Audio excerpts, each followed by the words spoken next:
कथा में प्रवेश करते हैं।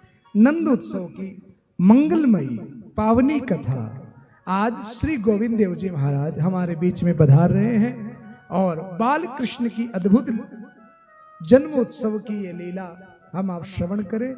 नंद बाबा आज पिता बनने वाले हैं।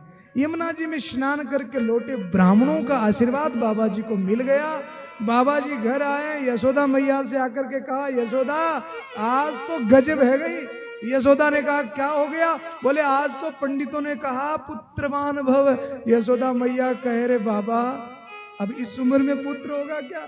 अरे मुझे तो जो ब्राह्मणों ने कहा वही कह रहा हूं। इधर माता रोहिणी ने बलराम भगवान को जन्म दिया और बलराम जी का जन्म हुआ।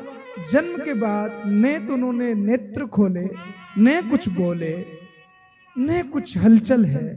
मैया बड़ी घबराई और बलराम जी का चिंतन करते हुए श्री नंद बाबा से कहा, बाबा जाकर के हमारे सांडिल्य मुनि से पूछिए ना कि मेरे लाला को क्या हुआ है, ये बोल नहीं रहा, सुन नहीं रहा।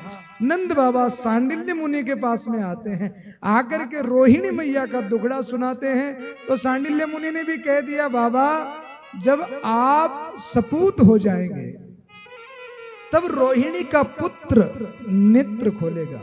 अरे मेरे सपूत होने से रोहिणी के पुत्र का क्या लेना देना? बोले यही तो बात है ना बाबा, आपके पुत्र आएंगे तभी रोहिणी पुत्र नेत्र खोलेंगे। बाबा मेरे पुत्र होगा? बोले हाँ, और उसके लिए हमको बहुत बड़ा यज्ञ करना पड़ेगा।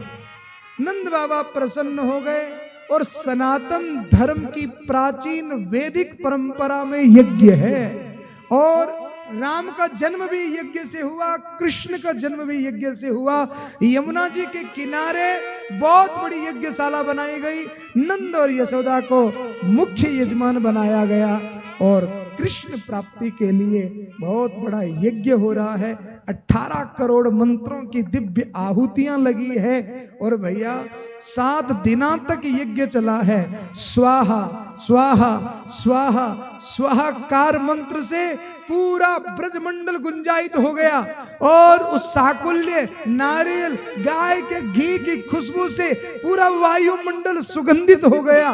7 दिन तक यज्ञ चला और 7वें दिन यज्ञ में जब पूर्णाहुति का समय आया, नंद बाबा ने सांडिल्य मुनि से कही, बाबा आज यज्ञ की पूर्णाहुति का समय है, क्या भगवान की कृपा होगी? बोले हाँ जरूर होगी, आप तो पूर्णाहुति करिए।